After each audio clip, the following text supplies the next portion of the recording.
All right, so we're going to talk about solidifying yourself in the woman's reality. In order for a woman to be able to see you seriously and take you seriously, she needs to kind of be able to see you as part of her subjective reality. Now, think about this, right? For a woman to take you seriously, that is essentially the criteria for her to sleep with you. If you want a woman to sleep with you, she needs to be able to see you as a real person, not some guy in the street, not some random guy who's approaching her. Think about this. When a woman's walking down the street, what is she experiencing? She's experiencing quote unquote street harassment. If you think about what that means, go on Google or on YouTube and search up New York street harassment, okay? And you will see a video where this woman is walking down the street getting catcalled 100 fucking times. Like over the course of 12 hours, she'll probably have like over 100 dudes holler at her, scream at her, try to hit on her. But they will do it in a way that's so ineffective. Essentially, they're not using the four pillars of communication. And one thing I actually realized is the difference between effective day game and being this creepy, borderline criminal, street harassment, fucking weirdo. It is such a fucking fine line. And that fine line is effective communication. And a lot of the high-level material we teach in this course, and obviously if you come do an in-person, in-field program with me, you would actually learn this at the highest level because you're only learning, we're only dipping our toes in here, right? And there's a lot of information in this entire day game mastery program. And so you got to realize that it's a very fine line between street harassment and an effective pickup or being a smooth dude, being some sort of charismatic guy who can actually just go out even by yourself and just meet people, right? I just spent an hour fucking running around downtown by myself doing cold approach. And it's weird because like I pretty much ended the interaction, the last interaction of the night where essentially there's a guy and two women and the guy was like trying to encourage me to go home with his female friend. And I pretty much was like, you guys, have a good one. I'll see you guys around, all the best. I didn't really want to do it because I didn't find her that attractive. And this girl's hitting on me, telling me I look like her brother, telling me I'm so cute and so attractive. And I'm like, oh, that's very strange. And she was cute, but I didn't know if I really wanted to do it, right?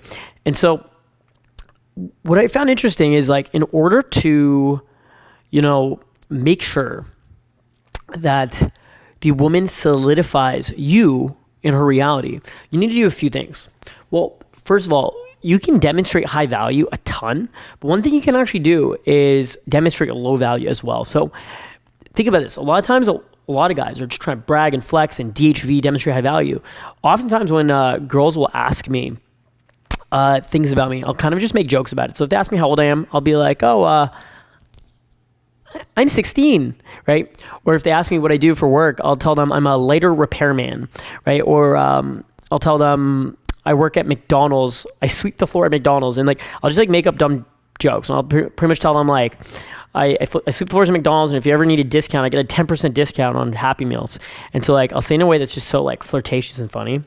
And essentially what that does is, humor, making jokes. You're essentially building comfort, familiarity, sparking attraction, right? Because you're demonstrating a lot of confidence behind what you're saying. Because it's not really what you're saying, it's how you say it, okay? But, that's a really good way to kind of solidify yourself in the girl's reality. Then another thing is just finding common ground and finding things to really relate to each other. It's another really good way to solidify yourself in the girl's reality.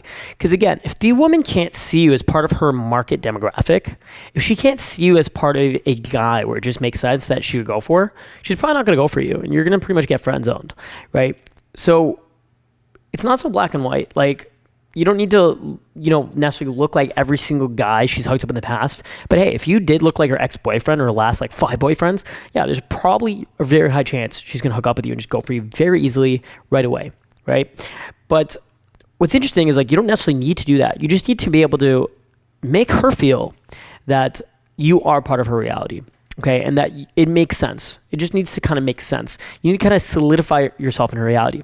And the best way you can do that is by sticking in the interaction as long as possible. So let's say, for example, you have an interaction, you're talking to a woman, and for whatever reason, you can't take her home that night, bad logistics, she has to go home, but you do know for sure you're going to see her another night, and you do know for sure that she's open to seeing you.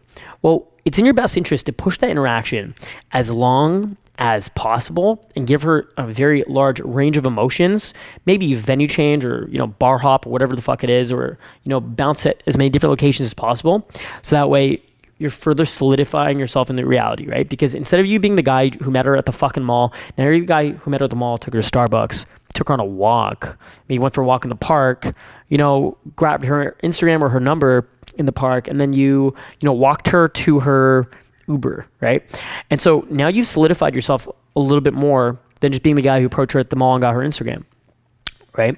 Because if you solidify yourself in the reality of that woman and you spend more time in that interaction, what you're allowing yourself to do is you're allowing yourself to be seen as a more serious individual in her eyes, and you're allowing herself to take you a bit more seriously, because not only does she get to experience a larger range of emotions with you, she gets to experience more time with you. So essentially, you're providing her more references or points of reference to her experience with you, right? And so when she thinks back to you or when you message her, she's going to feel more of an emotional pull with that. So when you ask her to hang out or you try to make plans, she's going to feel that to the fullest. And so it's weird how it works, but it works.